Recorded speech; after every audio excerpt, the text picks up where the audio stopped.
What is good, everybody? Welcome to the Talking Sports with Manny YouTube channel. Run the intro, and we're going to get this thing on and popping.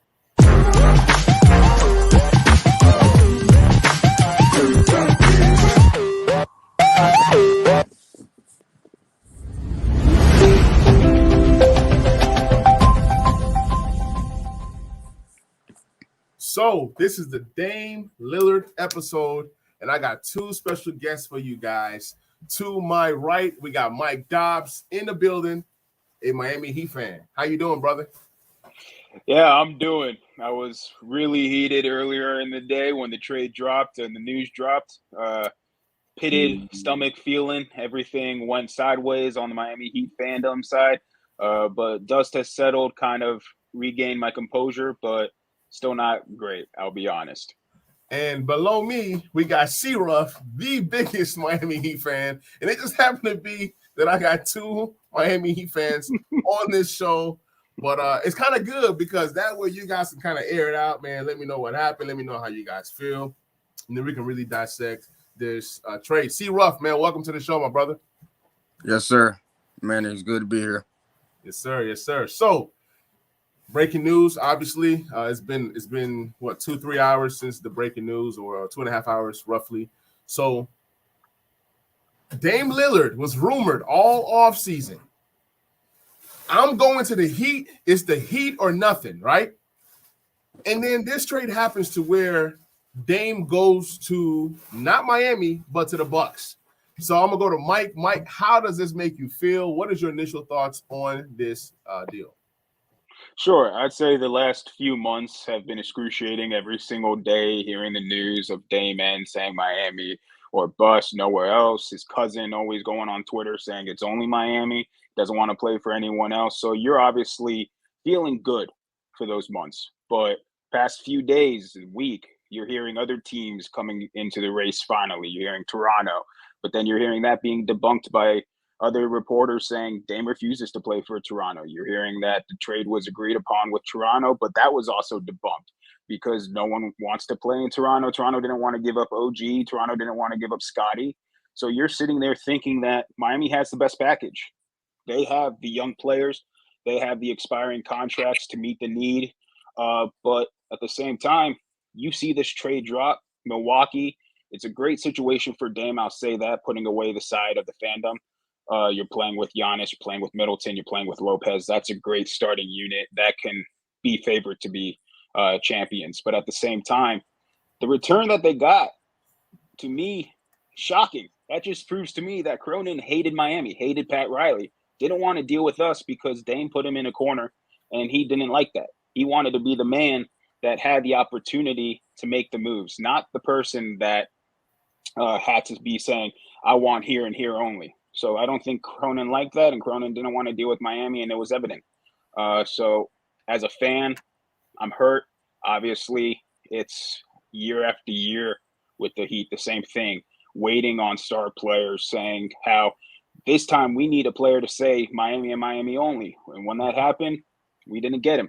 So it's frustrating as a fan, but as someone that does enjoy the NBA as a product, Dame got put in a hell of a great situation. So you gotta be happy for Dame, someone that's been loyal to an organization to a fault. Obviously, he now has a chance to finally win his ring after a decade plus of being in Portland and not winning anything. So, as a fan of the NBA, it's good for him. But as a fan of the Heat, I'm hurting. Yeah. So Dame goes from a small market to another small market. When I say small market, it's not like Miami, it's not New York, it's not any of these places where Dame could have even blown up even more. Not that he's not a household name, but man, just imagine Dame in an LA market or New York market or market like that. So, C-Ruff, what is your initial thoughts on this trade? Initial thoughts were some words I'm not gonna say on this show. Those were my initial thoughts. I mean, I just don't understand it, man. It's like, when can the Heat get some good luck? Ever since the LeBron, D-Wade, Bosh era, it's just going wrong. I'm hearing people on Twitter, they're saying, well, y'all gonna still be a top 5 seed and all this and that. I said, well, I'm They might be. I'm not even sure of that, but they might be. But even if they are, my goal is not to be just a top 5 seed making the second round of the playoffs and going home. We've lost in the finals twice in the last 5 years. Mm-hmm. As a Heat fan, our expectation is championships. That's the bottom line. Losing in the finals, the only thing you can do better than that is to actually win in the finals. Mm-hmm. And that was my expectation. So to see this news, man, I was not expecting it. I was driving when I saw it, and I'm like, really? So it's like Mike said, it's not been a good day. I tweeted on my page, Time Out Sports page. I said, check on your Heat fan friends because we are not well today. And it's the truth, man. So I just don't know where we go from here because it's so late into the off season. They saying they're trying to get Drew. Which I'll take Drew over Kyle Lowry for sure, but Drew is not Damian Lillard. Mm-mm. And you still have other weaknesses, in my opinion. I think, you needed more star power. That was evident in the playoffs that we could not score enough. Bam's game, although it's good, it needs to improve. Hopefully he has improved over the offseason, but we needed another guy. That's why I was saying, man, if you could get a Dame, because Dame would have been the best scorer of the trio. It would have been perfect. It would have been perfect. See, like, with you guys, is set up, right? You have Bam, who plays defense. He can score, but he's like a complimentary scorer. He's a guy that you can kind of like dump it off like a second, third option. To me, Bam is a better third option than a second option. I don't know how you guys feel about that statement. How do you feel about that statement, Mike? See, this is the thing. Bam, to me, he's the best defender in the league. I get he's never won Defensive Player of the Year, and he's been second team all defender, but everyone in the league that don't vote on the award, because that's a media award, say he's the best defender. He can switch on positions 1 through 5. I want him as my defensive anchor every given Sunday. The thing is with him, his offensive game is limited. I will say that. I always constantly want him stretching his game offensively. He can shoot. That's the issue, is that I don't know if it's a confidence thing or not, but he has the ability to shoot from the long range. And until I see that happening, he is not a great number 2 scorer, obviously. And that's why Dame would have been huge. And the whole thing with Drew Holiday as well is that my thought process is if Cronin's not going to deal with us with Dame, why will he do it with Drew? And I think Pat's pissed at Cronin, and I don't think he would also want to deal with him. So I don't know how everything's going to happen. Drew would be huge for us defensively as well. He can hit. He's a 3-and-D type point guard, and he is a tremendous upgrade from Kyle. Kyle, to me, he's done.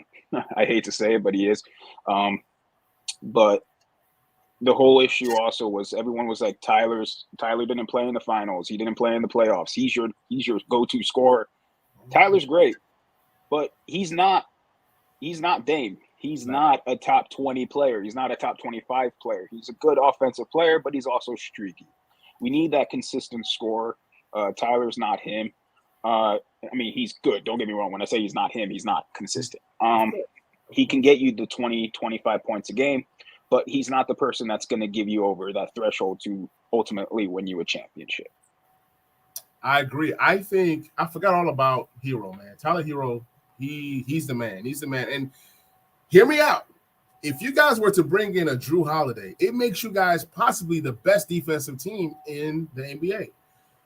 Between Bam, Jimmy, and Drew, that's a nice trio defensively. But the thing is, what the Heat need is scoring. Not only can Tyler Hero be inserted into the starting lineup, which I would hope he would be in the starting lineup, because for these 3 guys, you need some offense. But C-Ruff, do you think what the Heat need is more so scoring off the bench? I don't know. Something has to give with this team. Well, you just need – you need stuff overall. I think that one of our weaknesses is the 4. I think the only reliable 4 you had was Caleb Martin. Kevin Love, you still have him, but he's a 4/5, and he's not the player he used to be, nowhere near it. I mean, he's just not. He's not even banging on the same level when it comes to rebounds. You can't count on him and depend on him to score. And so it's like I said, it's a few holes with the Heat. Like you said, that would be a great trio if you got Drew as far as defense. And he's not a bad scorer, but is he an elite scorer? No. So, it's just so many question marks, man. I just don't know where you go from here. It's so late into the offseason. Most players are signed, because the guy I would have liked to see us get is on Milwaukee. Bobby Portis. Yeah. Oh, yeah. Bobby Portis. I think you compare Bobby Portis and Bam. I can see that. That scoring punch, that's rebounding. Mm-hmm. But I just don't know, man. It's a very, very frustrating day. Like I said, but you got to get off of Kyle Lowry at this point. I'm just so tired of watching Kyle Lowry on the Miami Heat. I can't do this. Yeah, man. Kyle Lowry, man. I agree. You don't take it serious. Overweight, and I don't want to hear nothing about that. You're a professional athlete. It's your job to make sure you come to camp and be in professional shape. You're making all type of money. You can hire you a personal chef. So he's always overweight. It's just the production's just not there anymore, and I'm done with that. Hero, really good player, but still not to the level that we need. Yeah. I think we need it, like you were talking about. Bam needs to be the number 3 on a championship team. I've tweeted this 2-3 years ago. Yeah. And I still stand by it because although you see certain stretches where Bam looks like he's took a step forward, it's not consistent. Yeah. He's like, to me, him and Jaren Jackson are similar, but Bam is a way better offensive player to me than Jaren Jackson. Now, Jaren Jackson does stretch. What do you I mean, that's what I mean, both guys are great defenders, but that scoring is like to get it out of them. You don't know when that next 20-point game is coming. You don't know when that next big game is coming, that next big shot. So guys like that, they're not bad number 3s. You just need a guy that, hey, you can put the ball in his hands and can bring you some of that clutch ability, and that's what Dame is going to do, and that's what Milwaukee has been seeking for a while. Great defensive team, but there are times when Milwaukee struggles to score. If Middleton is not carrying them, Middleton is getting a little older. That's what Dame would have done. And but let me break down the trade real quick, like the full trade. Let me get on here. All right, so the full trade. The Milwaukee Bucks get Dame Lillard. The Blazers get Drew Holiday, DeAndre Ayton, Tumani Kamara, a 29 first, and then a swap of picks. I think it's like they get like 2 swaps. I think it's in 28 and 30, something like that, something weird. And then the Suns get Yusuf Nurkic, Nazir Little, Keon Johnson, and Grayson Allen. Now, let's talk about the Suns for a little minute. The Suns get depth here, right? I'm hearing all this stuff about, the Suns got better. You really didn't upgrade between DeAndre Ayton going down to Nurkic. I think that's a downgrade, but what you did gain was you gained some depth pieces in terms of Nazir Little, a potential wing defender, a guy that you can deploy to several different wings. Keon Johnson, a nice young player that could be something. We know what Grayson Allen brings to the table. So, Mike, what do you think? Did this trade help the Suns or did it hurt the Suns? What do you think? Yeah, I mean, hearing from last season in the playoffs and rumblings from fans and then other people in the organization of Phoenix is that you were expecting there to be a breakup between Ayton and Phoenix. It was evident, in my opinion. They just thought that he also didn't try his hardest. He didn't live up to the capability of what he can be.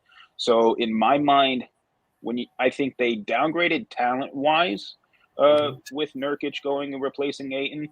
But at the same time, it could be better for the team. So in a standpoint of position-wise, they did talent, I think, get worse, but at the same time, as a team, they could have gotten better. Absolutely. And I think the whole thing was they wanted to just dump that DeAndre Ayton contract, which they were successfully able to do, go into a team like the Blazers. See, these bad teams have the power to absorb these bad contracts. Now, the Blazers, what did they even get in this deal? Because, and that's the crazy part. Everybody's saying the Blazers didn't get enough, but you get Drew Holiday, who I believe they can flip for, at minimum, a first-round pick. You get DeAndre Ayton, which I don't think they're not gonna rock with DeAndre Ayton. I don't see it. But it could be a breath of fresh air for DeAndre Ayton. I can see them also flipping that asset as well, because eventually they're not going to want that contract. Right now, they can absorb that contract. He's I won't call him a star potential guy, but he's a young player that they can possibly build around. But I think Drew Holiday is the key. He's the piece that can be flipped. C-Ruff, what do you think the market is for Drew Holiday right now? Yeah, I mean, it's going to be a market for a player like that. Like I said, he's not the player that he used to be, but he's still an elite defender. He's a capable 20-point per game scorer. That's what you can pretty much pencil him in for if he's getting the usage. Mm-hmm. And he's a smart player, and an unselfish player. See, that's the kind of player that you need on a winning team. You know, there's more talented players than Drew that I think are selfish, don't have the basketball IQ. So I think that there's going to be a market for Drew Holiday. I think, like they've already said, that Miami Heat are interested. The Clippers will be interested. Who are some other? The Lakers will be interested, but I don't think they can do it until December at least, and I don't think he'll be still available at that point. So it's going to be, you know, I would think at least 5 or 6 teams that's seeing what they can do. Hey, C-Ruff, wait. Don't get me excited now. Y'all know I'm a big Lakers fan. So if the Lakers are truly indeed interested, what would a deal look like? Well, see, that's the thing about it. Like if said because y'all did so much in the offseason, you got all these contracts that some aren't movable until December. I think they said y'all not gonna be able to do it now. That's why I'm saying I don't think it's gonna be because somebody's gonna try to get him ASAP. But for whatever reason, he did end up with them until December. And I think y'all would definitely be interested. And what it would look like would be, I guess, D'Angelo Russell. Yeah. For him. And some picks, maybe. Right. I mean, hey, look, if that happened, man, I will come back on the stream and I will do something I've never done before. I don't know what it's going to be, but I'm excited about that. Mike, question for you. With this trade, Dame going to the Bucks, do you think the Bucks are the best team in the East right now? I actually do. It's hard to beat that starting lineup, and plus Bobby Portis off the bench as a 6th man. They do lack defense outside of Brook Lopez, I think, and Giannis a little bit.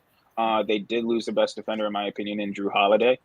But offensively, that 1-2-3 punch with Middleton, Antetokounmpo, and Lillard, that's, to me, the best offensive trio in the East. Boston, in my opinion, I think they got worse. I get it. They got Kristaps Porzingis, but I think they got worse. New York, to me, still aren't a threat, in my opinion. I just think that Milwaukee is the best team. It pains me to say, obviously. I would have loved for it to be another way around with Miami saying this. But at the same time, I just think Portland was very unserious with this trade. So, like, you're telling me that their package that they received from Milwaukee was better than what Miami offered. And it was reported that Miami was going to send Lowry, Duncan, Jovic, possibly Jamie Jaquez Jr., 3 firsts, 2 first-round swaps, Hero to San Antonio, and Simmons to Portland, Nurkic to Brooklyn. And if they said no, Caleb would have been added, is what I've been seeing. So the fact that Portland didn't want to do that, and they were preaching about building with young players for the future, is something that I can't wrap my mind around. Hey, C-Ruff, who do you think is the best team in the East with this trade being done?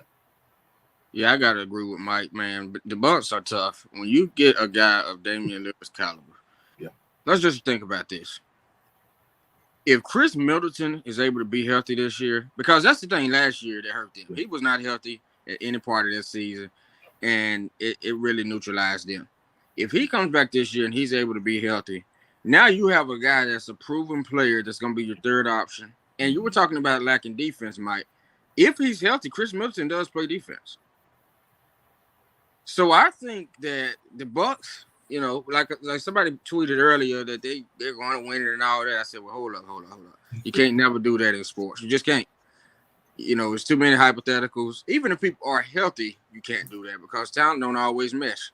But when you have an injury history like they have with Middleton especially, you got to relax. But like I said, I think if they are able to be healthy, they're gonna be scary because then, like somebody else pointed out, Damian Lillard will have the ball in his hands late, and we know he's clutch.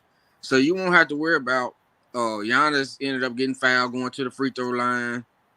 The ball's gonna be in Dame's hands, and that's a guy that's a clutch shooter and a clutch free throw shooter. So the Bucks have all the pieces right now, man, to be the best team in the East on paper. But like I said, we still got to see the games played. Okay, so everyone agrees that the two best teams are the Bucks and the Celtics, right?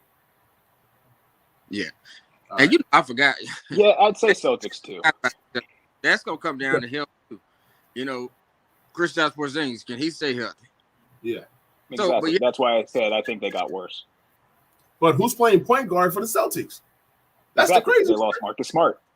I mean, you talk about Brogdon. Brogdon can't stay healthy either. He can't stay healthy. So, I mean, didn't they sign Dennis Schroeder? Or no, was that somebody else? I can't remember who signed Dennis Schroeder. It's been a while. I've been in football mode right now. But but even if they, I mean, at this point, the Celtics need anybody. Like, it's just like the Clippers, right? Great roster. Health is always an issue, but who's playing point guard? It's like a lot of people are just letting this point guard situation just be whatever. I feel like teams like the Celtics and even the Clippers could have used a guy like Chris Paul. When you have all, especially the Celtics, let's just say the Celtics. When you have a guy like Kristaps Porzingis, who's one of the best stretch bigs in the league, I'll just say the best stretch big in the league.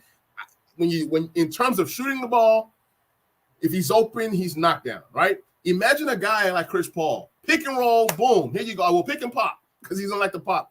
Or you get the ball to people like Tatum and Brown in scoring positions. That's been the problem for the Celtics the last few years, is that they haven't really had a guy that can take the ball, control it.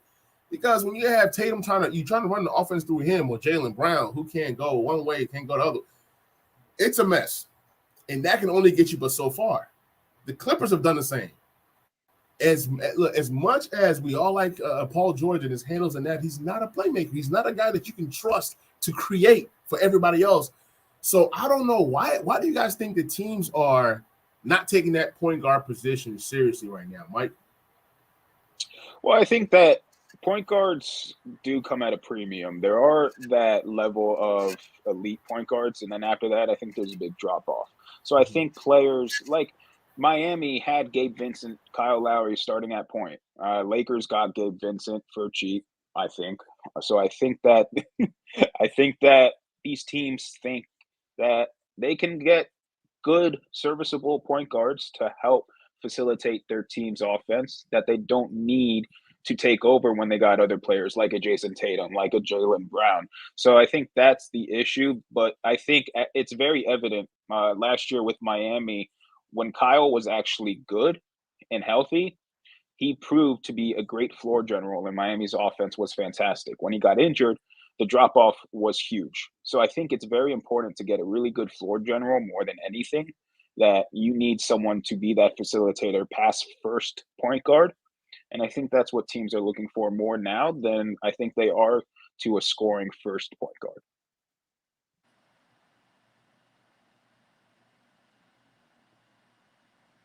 You're on mute, Manny. Oops, I was on a roll, man. I was on a roll. So the way that the Bucks are constructed now, do you guys see them? I'm gonna ask you, C-Ruff. Do you see them adding any other piece that you feel can get them over the hump, even though they're already the best team in the East potentially on paper? Is there a piece or two that you feel could mesh well with this group right here? Yeah, well, like you said, you got to try to replace that defense and that IQ of Holiday. I haven't really looked at the free agent list, so I can't really. It's nobody that's sticking out for me right now. I'm gonna say this: for playmaking, they might consider giving John Wall an opportunity to be the backup point guard. I don't hate it. I honestly don't. And I don't know why John Wall doesn't have a job right now. I mean, he's a guy that can come in and give you 5 to 15 minutes a game. You're not asking for a lot. You're just asking for a guy to just come in, hold it down, and then, come off the bench. I think personally, I think John Wall, he could be serviceable backup, but I think teams are staying away from him just because there was a big drop off with him offensively, and he has been having a big knee issue, and that's huge in the NBA. If you start having knee issues going downhill, look at Dwayne Wade. I love that man, but once he started getting knee issues, his career started going sideways. So teams, I think, like to stay away from that. Yeah, I mean, I get it. Hey, if you guys are coming in, please like, please subscribe, and please share the channel. So, talk about what'd you say, bro? Can I make one point? Yeah, absolutely. So you talked about the Celtics and the point guard issue. Let me pose a question: is there any scenario where they can get Jrue Holiday? I was going to bring that up. I think they could flip Brogdon in a first or swap for Jrue. Hey, I'm gonna tell you this right now. I'm gonna say this just one time. If the Celtics get Jrue, things have gotten interesting. I might just switch and say, hey, the Celtics might be the best team in the East, and you know how hard that is for me to say being a Lakers fan. It's just so hard for me to say. I will say this. I don't trust Boston because they haven't proved anything winning-wise. I get that they're a great regular season team, but they can't get over the hump. I mean, they got a great team always constructed, but they never got that championship that they're looking for with their young core. It comes down to position. I believe it comes down to that position. You still weren't able to address it. And I thought that Brogdon would be able to help last year, but he ended up getting hurt. Yeah. Derek White was big for them. I will say that. Yeah, but he's not a point. That's the thing about it. He's not. But he had to be. Yeah. They are making Derek White a point. And I'm glad you guys told me this because my fantasy draft is coming up. So he's definitely going to be somebody that I'm going to draft mid rounds just because of the usage. I feel like he can, get you threes. He can get you, steals. But Derek White is he's not a point guard. And to me, Derek White isn't aggressive. He's not an aggressive kind of player, but I mean, he is what they have for right now. My boy Carl says John Wall would be great on a vet's minimum. Absolutely. We all agree there. And then he also says Jrue would be a better fit in Miami. What do you guys think? Yeah, no, I think he'd be the perfect fit in Miami just because of his defensive ability. As we said earlier in the episode, I think Jrue being plugged in to that starting lineup is an all-clamps team. That team with Bam, Jimmy, Caleb Martin, you can throw in there. And Jrue, that defense, even Jay Rich, that defense is fantastic. So I think he'd be the best fit realistically without putting my fandom into it. I think the best fit for Jrue is Miami. I don't know if it's going to happen. Okay, let me ask you guys this, since you guys are homers. C-Ruff, do you think that the Miami Heat are the third best team in the East? And your mic is on mute. Okay. I'm good to go now. I should be. No, I can't go there. I just can't. I think that like I said, we lost too much. You lost Max Strus, who was shooting, Gabe Vincent, who was shooting. I mean, Gabe played a couple of great games in the playoffs, in the finals. So I would not have us there right now. Hey, and C-Ruff, and you remember we had this conversation. You told me that Miami struggled with shooting, and I named all these shooters, and you was like, still, they're not known to be a shooting team. Now you're missing these shooters. It just speaks volume about how much you guys have lost and the spacing that you guys gave Jimmy. That cannot go unsaid. I mean, you guys gave Jimmy so much shooting, but you guys do have that young rookie. What's his name? Joe Fitch, or just, I don't know if he's a rookie or a young player. I like that kid. I like that kid a lot. I'd say with Jovic, I'd say he put on a ton of muscle, which is huge for him. That's what I think he was lacking because that's what he was dealing with last year was a bunch of back pain because he wasn't fully grown yet. And I think this past FIBA World Cup tournament helped Jovic's development. He's that 6'11" point guard skilled big man that he could put the ball on the floor. He could shoot the threes. I say Miami, we did lose shooters with Vincent and Strus. I do like our additions of Thomas Bryant and Josh Richardson. Bryant, people forget, is a stretch big. He can knock down threes at like a 35% clip. I will take that. It's way better than Dwayne Dedmon or Cordy Zeller trying to take a three. I would take Thomas Bryant all day, every day over those two guys. So I do think we got better in some areas, but worse and others, but I wouldn't say our offseason additions have been bad per se. I just think waiting for Dame, we didn't get the need we needed with others. I want to throw out one name that I would like to see us getting. I don't know why he's still available. TJ Warren. The perfect scorer that you guys need off the bench. That's huge, that scoring punch. TJ Warren, he can get 20 on a given night, easy. I will say this. I don't think Jimmy likes TJ. From the time back in the playoffs in like 2021 when they went at it, and Jimmy went on record with saying he doesn't like TJ, but for the sake of the team, I think TJ could be a good fit. We lost out on Kelly Oubre because we waited. We lost out on Christian Wood, went to the Lakers, great pickup for y'all. I think waiting. Yeah, we got RJ Hampton today though. An hour after. I almost got off here. Hey, but I will say this. Miami is great with developing players. So we've put players on the map, Strus, Vincent, that no one else considered. We get these players paid. So I will, like, even with Tyler Johnson, we have these like James Johnson. We rejuvenated his career. We do this with players that have been busts or struggled in the past, and we rejuvenated their careers with Miami just because of the development we have with our G League team, with our front office, with Eric Spoelstra. So I don't hate the signing with RJ Hampton, but I do think that it's obviously not a big signing, but I think that we can help his career. I agree. So just a few things that's popping up on Twitter right now, man. Just imagine this lineup, man. We just talked about this, man. I still think the Celtics need a better starting center. I mean, you definitely can go small with Kristaps, but those other centers that they have on the squad, I'm not interested. Like, why do you guys think that Dwight Howard hasn't been signed yet? I think that Dwight Howard can give you some quality minutes, not starters minutes. He can give you 10 to 15 minutes of decent play, especially guarding guys like Jokic. C-Ruff, why do you think nobody's after Dwight Howard right now? Well, he's 37. I mean, and think about it. Last time we saw him, it was not what we saw on the championship team. Mm-hmm. And you know, a lot of people are going off of that he had good numbers, you know, in the overseas or whatever the case may be. I'm not. That competition is not NBA competition. Exactly. Don't get caught up in that. So I think that's what it is. You know, you're looking at a guy's age, and you're like, you know, they just don't see it. They don't see him still being able to give him that same punch. And so, you know, a lot of teams are trying to go younger. Yeah, I get it. I mean, I just feel like he can help a team, especially a championship caliber type team. But, you know, it just is what it is. Before we get off here, in the West, let's talk about the West for a little bit. Who are your top three teams, Mike, in the West right now, currently? Ooh. I mean, obviously, you got to put the Nuggets, the defending champ. Yep. It really all matters about health. Like, that's the thing.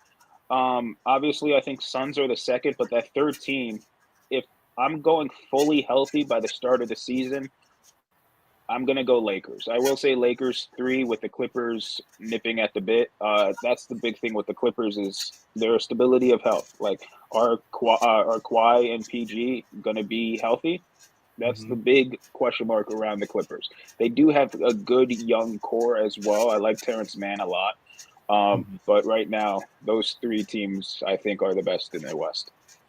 Okay, look at DeAndre Ayton, man. He's already went to 2K and changed his jersey. He's just sick and tired of being sick and tired. So he's going to be on the Trailblazers right now. What do you think he does on the Trailblazers? Do you even think he stays on the Blazers this year, C-Ruff? It's hard to say. I mean, I think because he's young enough, if they want to try to, if they're still thinking of rebuilding, kind of, but he is young enough to be one of the, you know, top two pieces. Right. So, but like you said something about him earlier, and I didn't get a chance to say something. Ayton has all of the tools to be great, physical tools, but it's something to be said about having a dog in you and really wanting it. Yep. And I just don't see it with Aiden. It's like he goes through the motions a lot of times. And so, I think if he really wanted out and he's motivated and looking to put people on notice, he could have a big year for them. But it's hard to put my trust in him. I agree. So this brings us to our next topic, our next question. I'm gonna start with Mike. Who's the better duo, Booker and KD, or Dame Lillard and Giannis Antetokounmpo? Yeah, this is tough. I'm going to go with Dame and Giannis just because of Giannis's ability to defend. I'm not scared of the top two on defense. I'd be scared of the bottom two just because of Giannis. Yep. I agree. That's who I would pick. When you look at Giannis, former MVP, yes, KD is special. Yes, Booker does his thing, but Dame, to me, Dame is better than Book. To me, if they both are healthy and if they both are around the same age, or you can say prime Dame and prime Book, you cannot compare. Dame is one of those special talents that has just wasted away for so long in Portland. C-Ruff, what is your take on this topic here? Yeah, I agree. I think Dame and Giannis are the better duo. Like you said, Dame is better, healthy, and motivated. He's better than Booker, in my opinion. And I think Giannis is better than KD. So He is. there you have it. It's not even close. 2 for 2. 2 for 2. It's not even close. They're playing 2 for 2, 2-on-2. I mean, give me the squad on the bottom. Now, team chemistry is definitely going to come into play. Last year, I didn't see much chemistry out of KD and Booker. Yes, they have the spacing thing because they both can shoot, but Giannis is an elite defender that can do a multitude of things. And then you couple that in with Dame time. He's going to be doing a lot of this. It's Dame time, baby. And that's what the Bucks have been seeking, is that guy that can be clutch for them. C-Ruff, I don't know if I asked you this question. I asked Mike, but who is your top 3 teams in the West? Top 3 in the West. I think I'm in agreement. I gotta show respect to the Nuggets, though. I'm gonna keep the Nuggets 1 for right now. Defending champs, I don't believe they got worse. And then I would go Lakers, and then like Mike said, on paper it should be the Clippers, but you can never trust the second and third team in the Lakers and Clippers' health. That's one of the main reasons too why I have them second and third, not first, because you can't trust at this point LeBron to be healthy. You can't trust Anthony Davis to be healthy. And the thing with Anthony Davis, even when he is healthy, are you going to get 30 and 15, or are you going to get 17 and 8? Right. So, I had to, just for C-Ruff, I had to put up the start of the day, the prize possession of the day, Mr. Hampton to Miami. I'm sorry. I had to do it, man. I had to do it. Silver Random 61, appreciate you for hopping on the stream. Please like, please subscribe, please share. He says Jimmy Butler got to be pissed off. He is pissed off. Actually, this whole time when I've been putting stuff on the screen, I've been looking for the Jimmy Butler video. Y'all know I gotta play that, man. I got to play that. So let me find that real quick. But yeah, and I'm glad that the Lakers are getting that that respect. I mean, they've done nothing so far. I mean, they went to the Western Conference Finals last year. As far as this year, it's a different year, a different team. For the most part, they brought the same group back. So I'm kind of excited about that, to bring that same group back. You added some pieces to the group that you already have. And sometimes I honestly forget who's on the roster because they brought in so many guys. Like Taurean Prince might not even get any minutes. That's how crazy it is. Cam Reddish. Like, if he can ever just get it right here mentally, he could possibly be a rotational player for this team. My favorite guy on the team, Austin Reeves. Maybe he takes a step. Gabe Vincent, thanks for reminding me. He's a nice shooter. Is going to come off the bench, might start. Who knows what happens there? So this Lakers team, and then Vanderbilt. I forgot they had Vanderbilt until they just paid him, $60 million or whatever. The roster's deep, man. And then Christian Wood. Thanks for reminding me about Christian Wood. I'm going to get to the next question, but we got Paulo C. Media. Appreciate you for hopping on the stream, my brother. It says James Jones is out here playing real life NBA 2K. That is funny. And then Silver Random 61 says, mark my words, Butler want to get out of there. Watch. Now, I got a hypothetical here. Jimmy Butler and Joel Embiid are two good friends. What is more likely? Jimmy Butler going to the Sixers or Joel Embiid coming to Miami? I'm going to go with C-Ruff first. Wow. Probably Butler to the Sixers because I don't know what the trade package would look like. I agree. I hope it's the latter. I would love it. Because I will say this. All right. No, I actually think the most likely outcome is Joel to Miami. Jimmy does not want to play for Philadelphia again. He does not like to deal with Morey. He does not like to deal with that front office. He's said himself every time, Tobias Harris over me. They chose Tobias Harris over Jimmy Butler, Jimmy Buckets. They went in the wrong direction. Jimmy's done with Philadelphia.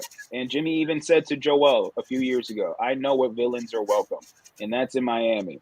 JoJo, I think, knows that Jimmy will welcome him with open arms, but here's the question. Are you going to have to give up Bam to get Joel Embiid? But they're not going to do it if you have to. Exactly. Do it. It's, much younger. Well, not much younger, but a few years younger. He's not injury prone. So no, I'm hoping that they can pair the trio.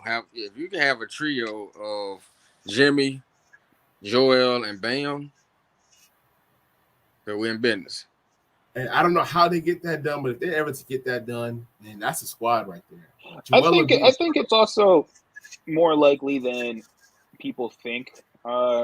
It does matter with the salary matchup and how many first-round picks and how many players we're going to offload that are young, like Tyler, the two young players in Jaquez and Jovic, Caleb Martin. Supposedly around the league, people say Caleb Martin's our best asset, so he could be highly coveted. I got another. It's crazy how Caleb Martin is getting so much love right now. I mean, I'm not a Heat fan, so I never really just paid that much attention to what he does, what he brings to the table. But go ahead, C-Ruff. Yeah, I got another suggestion. If you can't get something for Joel Embiid, there's a guy that plays up in Minnesota. He has a game that kind of resembles that legend that by the name of Dwayne Wade, my favorite player ever. Anthony Edwards. Is there any way you could figure out how to swap Kyle Lowry and Tyler Harris and draft compensation? Okay. Hey, next time, start with Tyler Hero, man, because you almost threw me off. I will say this. I love Ant. I would take Ant on the Miami Heat in a heartbeat. And you saw over the summer in FIBA, Ant and Spo had a growing relationship. My issue, I think Ant's going to want that to sign that super extension first before he ever gets traded, just because you got to secure the bag. I think the most likely, quote, star player that Miami now has the ability to go and get again, and I know this is hypothetical, wishful thinking because it's the same thing every single year with Miami, is Spida. I think that they can get Donovan Mitchell again because Mitchell said himself he's not signing an extension with Cleveland. And before he got traded to Cleveland, he demanded out and he wanted Miami as well. But I know that's big hypothetical because everything's going to be out of our hands. It's not our say. And as we can see by today, nothing's ever evident of what's going to happen. So, guys, I got good news upon the Jimmy Butler video. So I'm going to go ahead and play that. And we're going to go ahead and close out the show. Got to play it. Oops. Yo, NBA, man. Y'all need to look into the Bucks for tampering. Y'all do. I'm just going to put that out there. Y'all didn't hear it from me, but I heard it through somebody. Y'all look at them for tampering. Yo, NBA, man. So, tampering, huh? Thoughts? Thoughts on this, Mike? Jimmy's pissed. Like, that's what it is. Jimmy's pissed. Jimmy literally he wants a pat. Said, get me Dame. Dame wanted here. I need Dame to help me get that shit. That didn't happen. Jimmy's pissed. I'm not gonna blame Jimmy for being mad, but at the same time, I don't think he's gonna ask out. He loves Miami. He loves the Heat. He loves living in South Beach. He secured the bag himself. he's getting older every single year. That's the issue, was his championship window is closing. And I think that's why he is pissed, is because he knows if he got Dame, his chance of winning his first ring was going to be very big. But now I think that video, I don't think there's tampering, obviously. I just think that it's colluding against Miami, more so of Portland's front office, not wanting to deal with Pat Riley in Miami, more so than tampering. All right, C. Ruff, last words for you. Yeah, I agree, man. Anytime have you ever had a spouse and you start accusing them of things, when you become upset, that's what you do. So that's what Jim is doing, man. I admitted to this situation, but when emotions are high, logic is low sometimes, and I think that he was upset, as he should have been, because like we said, Dame had made it clear he wanted to come to Miami, and people thought that if he got moved, that's where he would end up. And we get news today while I'm in the car. Damian Lillard is a buck. Oh man! Wow, man, that's rough, man. That's rough, man. But man, this has been an awesome episode. I definitely have to get you two back on the show. This is the Talking Sports with Manny podcast on the Talking Sports with Manny YouTube channel. Thank you, Mike, so much for coming. Thank you, C-Ruff, for coming. Mike, where can the people find you? Find me on Twitter and Instagram at MikeDobbs94. Awesome. And C-Ruff, where can the people find you? You can find me on Twitter at Timeout Sports 3. That's the Twitter account handle. And then Instagram is Timeout Sports with 2 underscores. Plus, you have a podcast. Tell people about your podcast. So I'm doing it as like a space right now. Okay. Twitter space. We're going to have one tomorrow at 6:00, and we'll recap week 2 of the NFL. Not week 2, week 3 of the NFL. Right. We'll preview week 4, and I also might have a special female interview, Hooper interview coming soon. So yeah, just follow me there, and you'll get all the information you need. Awesome, man. Thank you guys so much for coming on. So guys, please subscribe to the Talking Sports with Manny YouTube channel. You guys can also find the audio version of this podcast on Apple Talking Sports with Manny podcast there. I will see you guys when I see y'all, and y'all have a blessed day. We out. Peace.